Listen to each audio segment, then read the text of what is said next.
जय श्री कृष्णा। मैं संध्या शर्मा श्री चैतन्य महाप्रभु की कथा में आप सभी हरि भक्तों का स्वागत करती हूँ। संसार का एक नियम होता है, किसी एक ही वस्तु के जब बहुत से लोग इच्छुक होते हैं तो परस्पर में ही विद्वेष करने लग जाते हैं। ऐसा स्वाभाविक नियम है। इसलिए जिनके पास इंद्रियों के भोग्य पदार्थों की प्रचुरता होती है या जिनकी की संसार में कीर्ति होने लगती है, लोग उनसे स्वाभाविक ही द्वेष सा करने लगते हैं।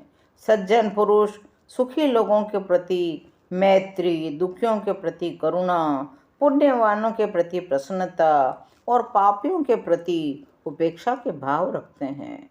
सर्वसाधारण लोग धनिकों और प्रतिष्ठितों के प्रति उदासीन से बने रहते हैं।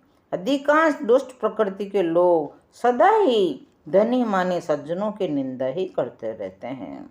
ऐसे ही निंदकों के दल से अवतारी पुरुष भी नहीं बच पाते हैं।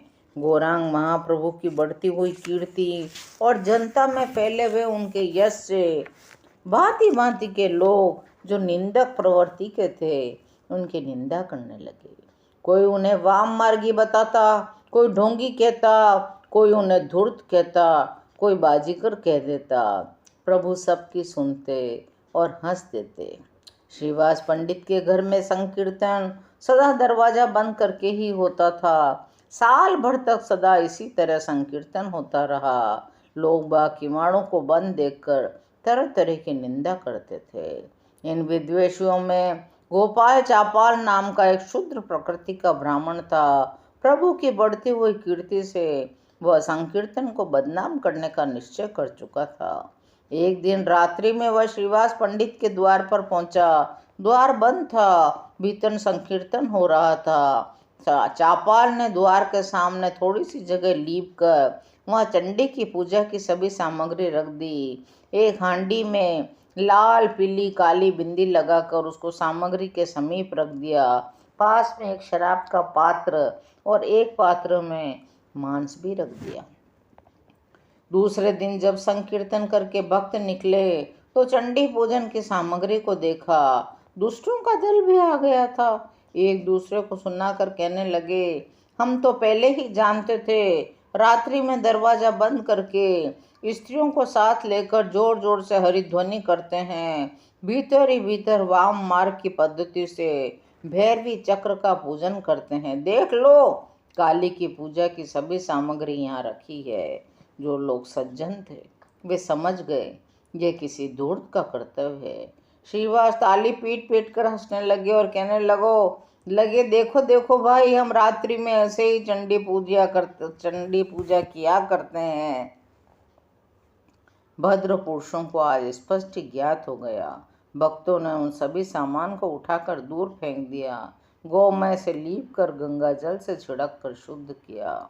दूसरे ही दिन लोगों ने देखा गोपाल चापाल के संपूर्ण शरीर में गलित कुष्ठ हो गया है। उनके संपूर्ण शरीर से पीप बहने लगा। इतने पर भी घाव खुजाते थे, हाय हाय करते रहते थे। नगर के लोगों ने मोहल्ले से निकाल दिया। वे बेचारे गंगा जी के किनारे एक नीम के पेड़ के नीचे पड़े रहते। एक दिन प्रभु को देखकर दीन भाव से गोपाल कहने लगा, प्रभु मुझसे बड़ा अपराध हो गया है, मेरा पापी का उद्धार करो। गांव नाते से तुम मेरे भांजे लगते हो, अपने इस दीनहीन मामा के ऊपर कृपा क्यों नहीं करते। भगवान ने कहा, कुछ भी हो, मैं अपने अपराधी को तो क्षमा कर सकता हूँ, किंतु तुमने श्रीवास पंडित का अपराध किया है, इसका मैं क्षमा करने की सामर्थ्य मुझ में नहीं है। कुछ दिनों पश्चात प्रभु संन्यास लेकर कुलिया ग्राम में आए। यह कुष्ठी फिर से उनके शरण में आया। इन्होंने उसे श्रीवास पंडित के पास भेज दिया। श्रीवास पंडित ने कहा, गोपाल, मुझे तो पहले भी कभी द्वेष नहीं था और अब भी नहीं है। यदि प्रभु ने तुम्हें क्षमा कर दिया है तो अब ये दुख से तुम मुक्त ही हो गए। देखते ही देखते गोपाल का संपूर्ण शरीर निरोग हो गया। इसी तरह एक दिन और ब्राह्मण भी संकीर्तन देखने आया। वह भी क्रोध के मारे आग बबूला हो गया, क्योंकि दरवाजे बंद थे। वह कीर्तनकारों को खटी खटी खरी खोटी सुनाते हुए घर लौट आया। दूसरे दिन गंगा जी के घाट पर प्रभु को भक्तों के सहित स्नान करते देखा। तब उसने क्रोध में भरकर प्रभु से कहा, तुम्हें अपने कीर्तन का बड़ा अभिमान है। 10-20 भोले भाले लोगों को कठपुतलियों की तरह हाथ के इशारे से नचाते रहते हो। लोग तुम्हारी पूजा करते हैं, इससे तुम्हें बड़ा अहंकार हो गया। जाओ, मैं तुम्हें श्राप देता हूँ। जिस संसारी सुख के मद में तुम इतने भूले हुए हो, वह तुम्हारा संसारी सुख शीघ्र ही नष्ट हो जाए। ब्राह्मण के ऐसे वाक्यों को सुनकर सभी भक्त आश्चर्य करने लगे। प्रभु ने सबको रोकते हुए कहा, विप्रदेव, आपके चरणों में मैं प्रणाम करता हूँ। आपका शाप मुझे सहर्ष स्वीकार है। कुछ देर बाद ब्राह्मण का क्रोध शांत हो गया। विनीत भाव से कहने लगा, प्रभु, मैंने क्रोध के वशीभूत होकर आपसे ऐसे कुवाक्य कह दिए। मेरे अपराधों को क्षमा करें। प्रभु ने कहा, विप्रवर, आपने मेरा कुछ भी अपकार नहीं किया है, नहीं आपने कोई कुवाक्य ही कहा है। आपने यह शाप जो दिया है, यह तो मेरे लिए वरदान है। श्री कृष्ण प्राप्ति में संसारी सुख ही तो बंधन के प्रधान कारण है। आपने मुझे उनसे मुक्त होने का जो वरदान दिया है, अब इससे मेरा कल्याण ही होगा। आप कुछ भी चिंता न करें। महाप्रभु की नम्रता बड़ी ही अलौकिक थी।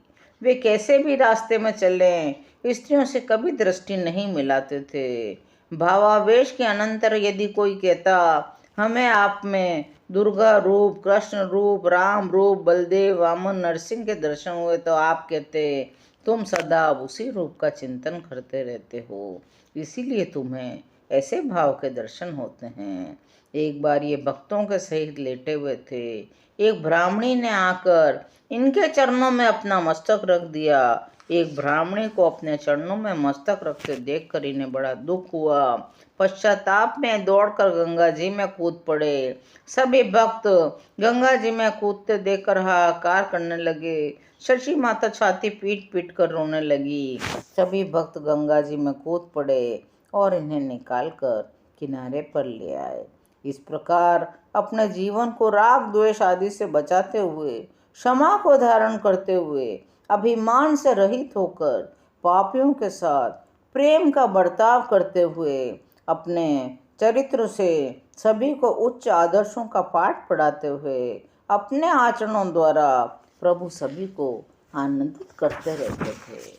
आज की यह श्री कृष्ण कथा, श्री चैतन्य महाप्रभु की कथा यहीं विश्राम लेती है।